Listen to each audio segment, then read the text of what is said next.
nós estamos aqui nesta noite para rendermos a Ele a nossa vida e dizer: Senhor, perdoa-me dos meus pecados. O Senhor olhou para nós, porque diz a palavra de Deus que o pecado diante das narinas de Deus, ele cheira dessa forma como um mendigo, mas Ele nos amou, pagou a nossa dívida que nós tínhamos do pecado do passado e disse: eu te amo, eu quero fazer a tua vida feliz, eu quero te dar uma vida próspera.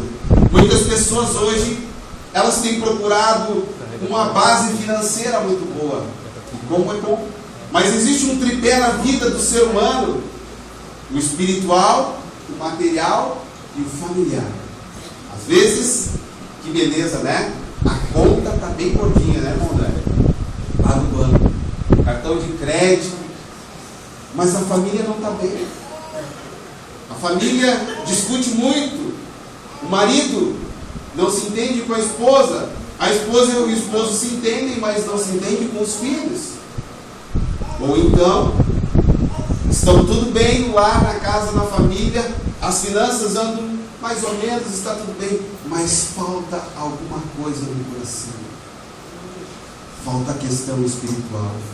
Você foi criado um ser, preste bem atenção no que eu vou falar. Você foi criado com um espírito, um sopro de vida. Deus soprou nas nossas narinas lá, está escrito lá em Gênesis, que o Senhor criou o ser humano. Eu acho interessante a palavra de Deus, que diz que Ele nos criou, e simplesmente nos criou, e depois diz que o Senhor fez um jardim, o Éden, e nos colocou com um propósito para o lavrar e para o guardar o jardim. Mas depois de tudo isso, vocês lerem lá e prestarem bem atenção, vai dizer que o Senhor soprou um espírito de vida sobre eles. Você respira hoje, você tem pensamentos, você tem intenções, você tem a tua intelectualidade, a tua inteligência, porque um dia foi soprado em você o espírito de vida. E diz a palavra de Deus que quando nós morremos, o corpo volta aonde? Ao pó. O espírito volta para o Senhor que nos deu. Então é necessário nós entendermos esta tal maneira que Ele nos criou, esta complexidade toda que Ele nos criou. Mas eu tenho certeza que o Espírito Santo de Deus, nessa noite, vai te dar uma visão espiritual, uma audição espiritual, para compreender que você é um ser espiritual. E sabe com qual propósito nós fomos criados?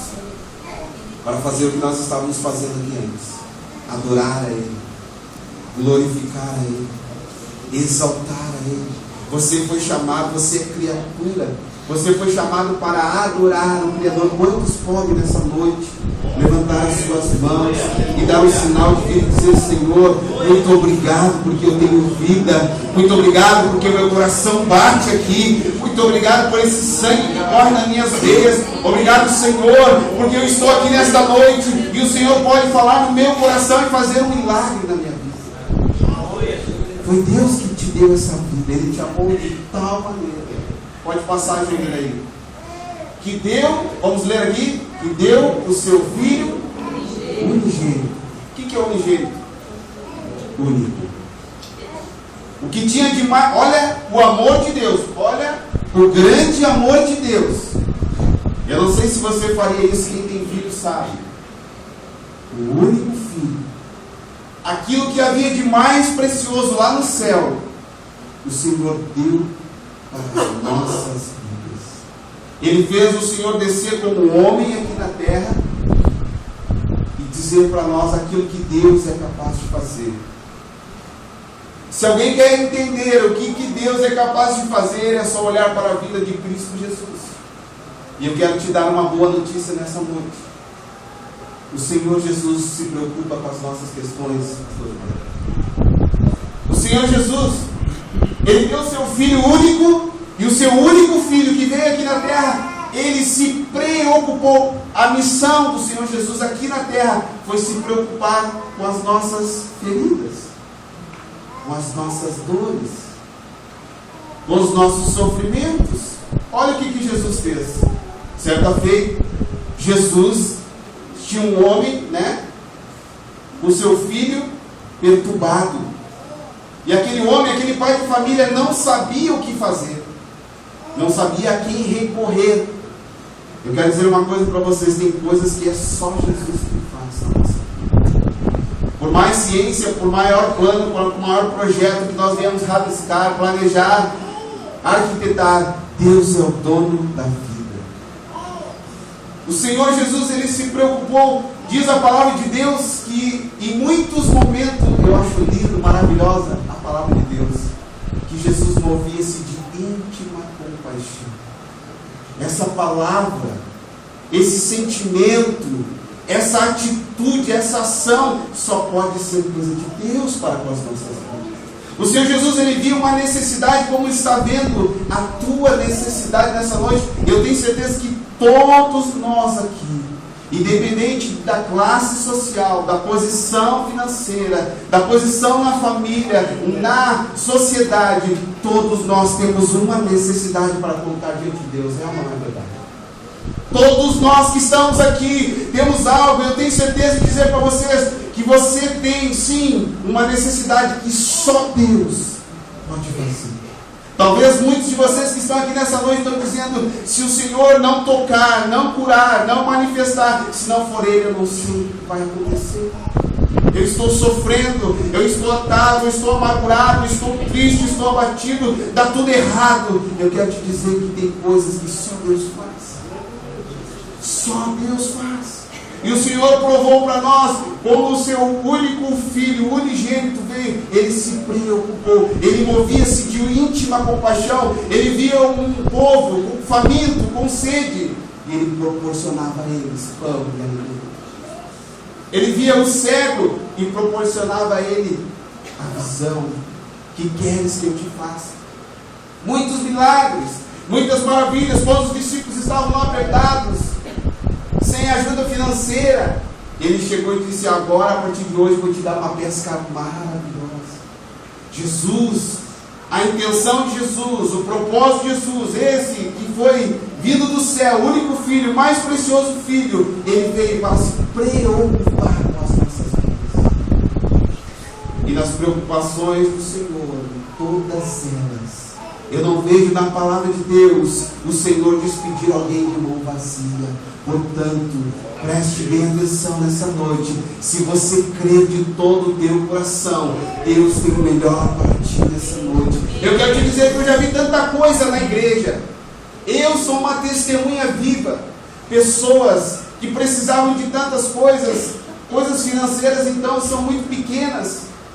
Lares destruídos, famílias divididas, pessoas cancerosas, pessoas com enfermidades que a ciência não conseguia descobrir, pessoas perturbadas, mulheres que não conseguiam gerar filhos e ficavam tentando anos e anos e anos. Mas quando essas pessoas fizeram isso,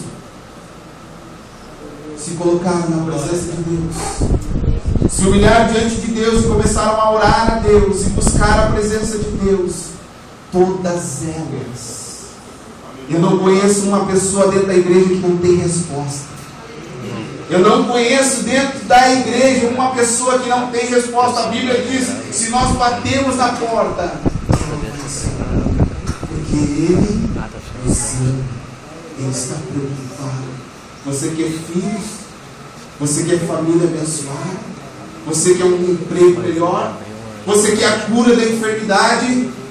Tem coisas que só Jesus faz. Infelizmente hoje, queridos, muitas pessoas procuram a felicidade em muitos lugares. E para muitas pessoas a felicidade parece que é uma ilha deserta, muito longe. Parece que como eu vejo hoje pessoas dizerem assim: eu quero ser feliz. Mas o Senhor, aleluia, Ele nos preenche de toda a felicidade. Muitas pessoas dizem que gente louca. Mas quando nós sentimos o poder, a glória de Deus, a presença de Deus na nossa vida, nós nos preenchemos com a presença de Deus. E eu quero te dizer que não tem viagem melhor, que não tem dinheiro maior, que não tem carro melhor, que não tem posição social melhor. Não existe nada comparado à presença de Deus. Não existe nada comparado à presença de Deus.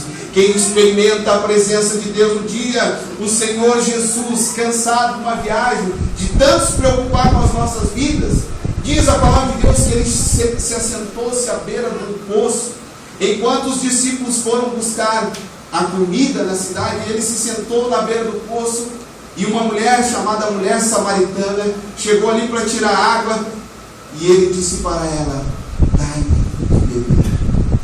Ela não entendia, ela não compreendia as questões espirituais. Ela era uma mulher que tinha muitas coisas a se desenrolar na vida dela. Haviam ali muitas ataduras, muitos problemas, muitas tradições. Ela mesma disse: Senhor, como sendo tu judeu, pede a mim, mulher samaritana, dá-me de beber? E ela disse algo maravilhoso. Quem é que conhece ele? Aleluia. Se tu soubesse quem te pediria, aleluia, eu te daria água viva. Quando nós lemos lá em João, no capítulo 4, esta passagem, nós começamos a compreender que ela começou a entender o campo espiritual, saiu do mundo material, palpável, físico, e começou a entender as coisas espirituais. Quando ela viu que aquele podia mais na vida dela do que aquele que tirava a água do poço de Jacó, quando ela compreendeu as questões espirituais, ela disse algo tremendo, pastores: então, dai-me desta água, que eu não precise mais a vir aqui tirar. E ali o Senhor conversando com ela, o Senhor começou a desvendar mistérios da vida dela, aonde barreiras foram quebradas, tradições, pecados. E olha que interessante, enquanto os discípulos foram buscar comida, a mulher samaritana começou a anunciar a Cristo.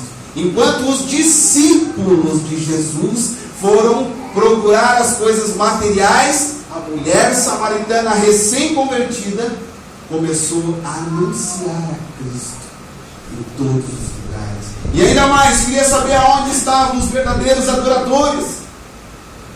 Esse é o amor de Deus. Para isso que nós te convidamos nessa noite. Porque nós estamos, e o Senhor Jesus está muito preocupado com a tua vida. O Senhor tem dito para nós que alguma coisa não está bem. O Senhor tem dito para nós que há um vazio e que só Ele pode curar. Pode passar mais um junto. Vamos ler junto o que está de vermelho ali, ó. Para que todo aquele que a maior oportunidade. Porque Deus amou o mundo de tal maneira que deu o seu Filho unigênito para todo aquele que nessa noite crê. Olha a oportunidade que nós temos nessa noite. Por isso que eu digo, um dia, ou este dia, pode mudar a história da tua vida. Nós na nossa vida andamos como que caminhamos por um caminho. É assim, não é? E todos os dias da nossa vida, nós temos que tomar decisões. Qual o caminho a percorrer? E hoje depende de ti. Depende de mim.